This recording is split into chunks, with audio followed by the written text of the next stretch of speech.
حضور یہ ارشاد فرمائیے کہ نکاح کرنے میں لڑکے کے کن کن اوصاف کو ملحوظ رکھنا چاہیے؟ لڑکے کے بارے میں لوگ زیادہ غور و فکر نہیں کرتے، اگر کرتے بھی ہیں تو زیادہ سے زیادہ اس کا مال و دولت اور ظاہری صحت کا خیال رکھ لیا، بس یہ دو چیزیں عموماً لازمی سمجھی جاتی ہیں۔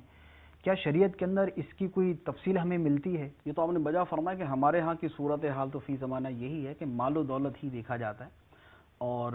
بس وہی سب سے بڑا ایسا بنیادی عنصر ہے کہ جس کی وجہ سے نکاح ہوتا ہے، لیکن اسلامی نقطہ نظر لازمی بات ہے یہ نہیں ہو سکتا۔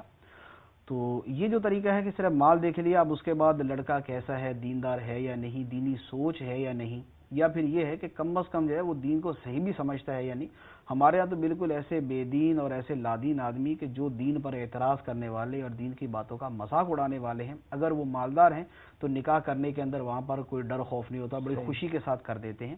تو اس لیے سب سے پہلے جو ہے وہ اس کی دینداری کو دیکھا جائے،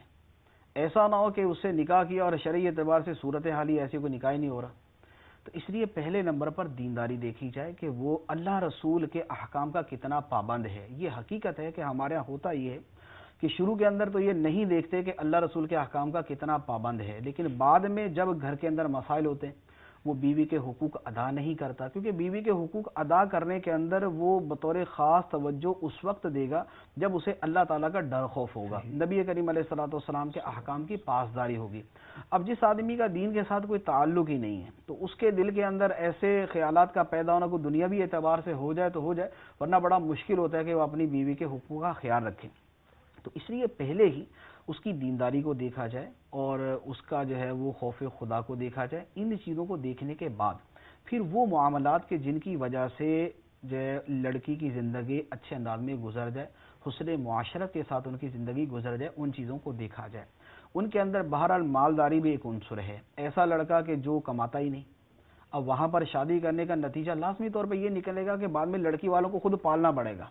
لڑکی کے گھر والے اس کو مال دیں گے، وہی اس کے راشن وغیرہ کا انتظام کریں گے، تو ایسی جگہ پہ شادی نہ کی جائے، شرعی اعتبار سے بھی منع ہے۔ تیسرے نمبر پر یہ ہے کہ لڑکے کے اخلاق کو بھی جانچا جائے کہ لڑکا با اخلاق ہے، ملنسار ہے۔ اب ایسی جگہ شادی کر دی کہ لڑکا بد اخلاق ہے تو بد اخلاقی کا نتیجہ یہ نکلے گا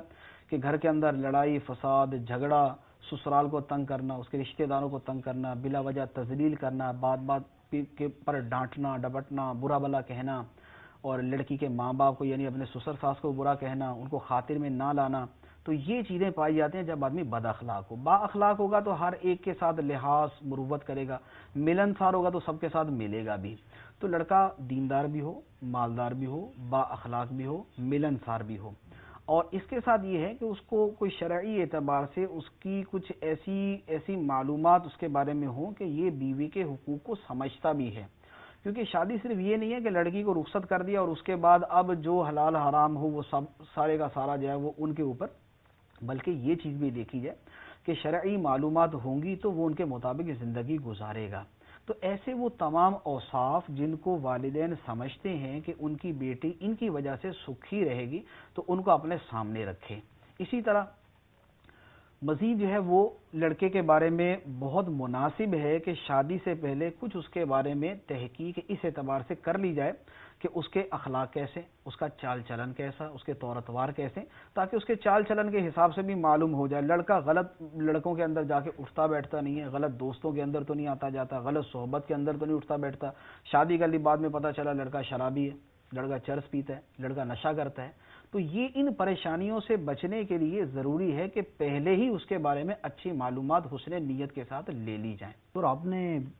کچھ عیوب کا ذکر کیا کہ لڑکا بعض اوقات شرابی ہوتا ہے، چرسی ہوتا ہے، تو بعض کے اندر بعد میں جو ہے وہ معاملات ہوتے ہیں، لیکن کیا بے نمازی ہونا، فلمی ڈرامے دیکھنا یہ عیوب میں نہیں ہے؟ عام طور پہ تو اس کو نہیں سمجھا جاتا۔ دیکھیں، عیب تو بہت بڑا ہے کہ اللہ تعالیٰ کی نافرمانی کر رہا ہے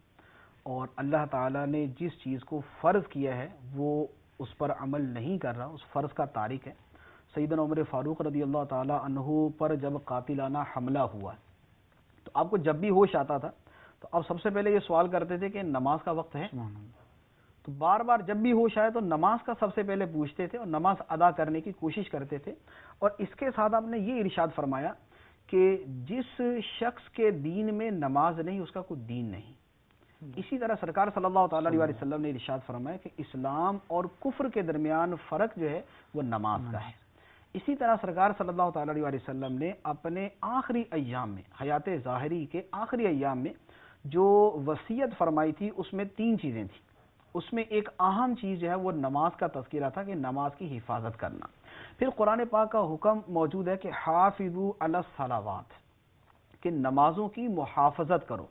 پھر قرآن پاک کے اندر ہے والذین هم علی صلاتہم یحافظون، وہ لوگ جو اپنی نمازوں کی محافظت کرتے ہیں. ایک جگہ پر دائمون کے الفاظ ہیں کہ جو اپنی نمازوں پر مداومت کرتے ہیں. اور جو نمازوں کو چھوڑنے والے ہیں ان کے بارے میں فرمایا کہ فویل للمصلین الذین هم عن صلاتہم ساہون، ان نمازیوں کے لیے بربادی ہے جو اپنی نمازوں کو بھولے ہوئے. اسی طرح قرآن میں فخلف من بعدہم خلف اضاعوا الصلاۃ واتبعوا الشہوات فسوف یلقون غیا، کہ جو لوگ نمازوں کو چھوڑنے والے ہیں تو یہ اور اپنی خواہشات کی پیروی کرنے والے ہیں تو ان قریب غی کے جنگل سے ملاقات کریں گے، جہنم کی ایک وادی ہے اس سے ملاقات کریں گے. تو جس شے کی اہمیت اللہ اور اللہ کے رسول صلی اللہ علیہ وسلم نے اس قدر بیان کی ہو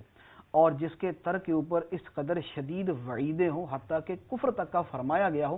تو اب اس نماز کے ترک کو عیب نہ شمار کیا جائے تو یہ تو ایک واضح بات ہے کہ بالکل غلط بات ہے. یہ بہت بڑا عیب ہے. اسلام کا پہلا فریضہ ہے اور اسلام کی بنیاد جن 5 چیزوں کے اوپر ہے ان کے اندر توحید و رسالت کے اقرار کے بعد سب سے پہلے نماز ہے. تو اس لیے لڑکے کے اندر جو اوصاف دیکھے جائیں تو اس کے اندر اس کا نمازی ہونا بھی دیکھا جائے. جو آدمی اللہ تعالیٰ کے مقرر کردہ سب سے اہم ترین فرض کا تارک ہے